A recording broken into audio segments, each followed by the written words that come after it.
Hi Sagittarius, September 2025, love reading tayo, guidance advice para sa inyo no matter what your relationship status ngayon. Sagi, single, in a relationship, married, attached, couple, ayan. Eto na, kuha tayo ng guidance para sa inyo. Energy check, kamusta kayo? Kamusta ang inyong mga buhay pag-ibig, relasyon?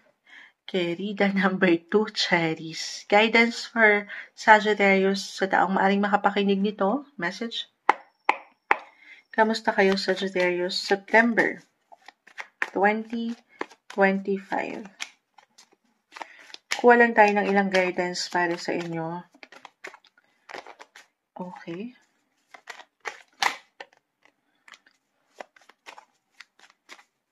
Sagittarius po. Okay.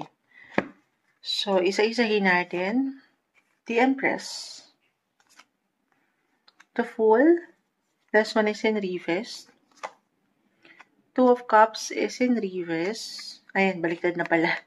Eight of Pentacles. Okay. So, Three of Pentacles, Queen of Wands, Four of Pentacles, Four of Wands, Nine of Swords. Okay, so ang dami kong nakukuhang messages dito, guys. Of course, tayo po ay general reading. Just only take what resonate. Again, kahit pare-pareho ang sign nyo, ang sun sign nyo, magkakaiba po ang bawat isa. Just only take what resonate. Unahin ko na si The Empress. Ito na. Bilang love reading tayo, love is in the air. Air. Actually, si Venus, kasi ito na, sisilipin natin si Venus, nag-appear po kasi si The Empress. Venus right now will enter kasi your, by the time na mapakinggan mo ito, Venus is in your 9th house. 9th house of travel, long distance affair, international matters na connected sa love. Bilang ito ay ating pinag-usapan, love reading tayo, Venus, the Empress, this is yung planet ruler niya is Venus. Kaya na-share ko sa inyo. So, for some of you, especially long distance, nasa LDR, maganda. Okay? Maganda naman. Mula dito sa ilang imbalances na aking nakikita, maybe mapaangat, hopefully, baka ito yung pinakasusi. Kasi Two of Cups, naka-reverse. Pakita natin sa live. Tayo ay live na live. So, umangat yung ilang differences mula sa ilang pagiging reckless, impulsive, or hindi masyadong napag-iisipan, dire-diretso lang sa tulay ng daan. Ano daw yun? Minsan di nakikita yung Sagittarius. Baka ito reversal yung energy, guys, ha. Pwede itong higit na mag-apply sa'yo or sa yung person. Padalos-dalos doon sa aksyon, desisyon na hindi napupuna or hindi mo na pinapakiramdaman na, teka lang, meron na pala akong nasasagasaan, meron akong nakakalimutan, hindi ko nakikita yung kapareha ko. At dito, nagkakaroon kayo ng ilang imbalances. Hindi kayo nagsasabay. At dito, meron nasasaktan. Meron naiiwanan ng pag-aalala, the Nine of Swords.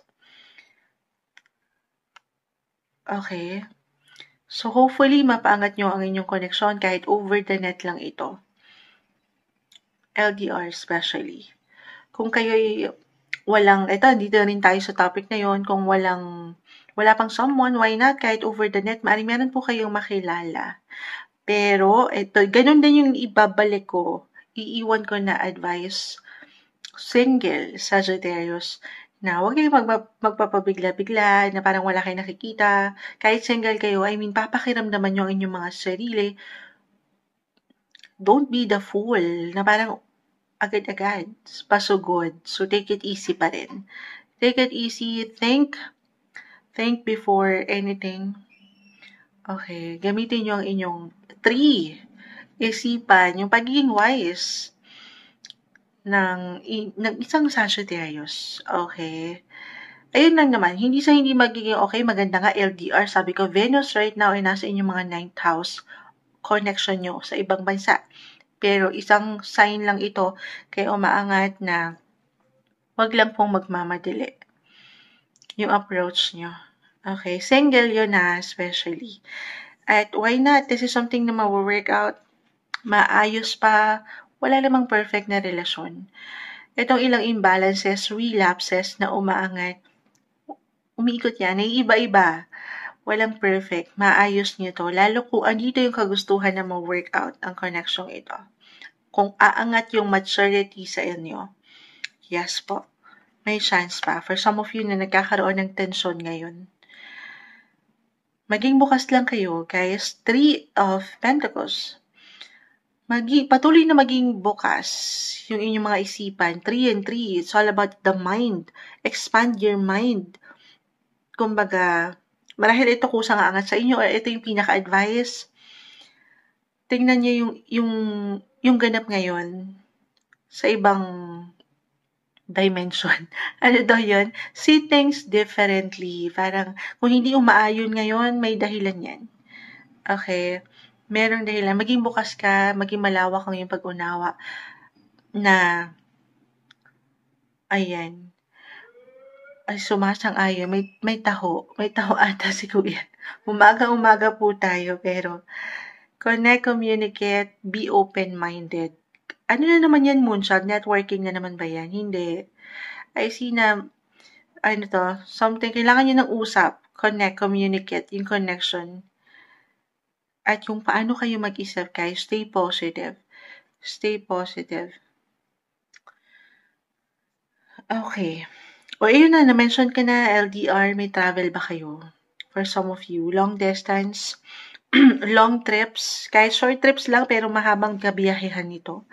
May biyahe. Part na ba ito ng ilang travel plans nyo, Sagittarius, bilang kayo yung mga travel sign? Okay.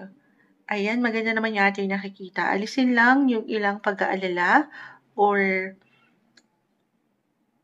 kailangan meron kayong alalahanin. Dalawa, sabi ko nga. Reversal. Kasi meron ako nakikitang nag-aalala na mula dito sa ilang pabigla-biglang pag-aksyon or desisyon na inyong pinagdadaanan. Gamitin ang boses. Powerful ang voice, gamitin yan. Lalo kung meron talaga kayong kailangan pag-usapan. Meron ako nakikitang tension when it comes to family, home. Ito po yun, the 4 of Wands, Queen of Wands. 4 and 4 actually. Yung stability dyan, yung security. And this is something, kailangan yung marahil. Ito yung pwedeng kusang ihain ng universe sa inyo na challenge. Again, boses. Nakikita ko 333. Gagamitin ng boses sa mas kalmadong paraan. Pero ito naman, at the end of the day, aangat ang pag-iibigan, the Empress. Andyan yung attraction, yung beauty. Merong ganda sa ilang hindi ganun kagaanan sa relasyon, Sagittarius. Stay optimistic.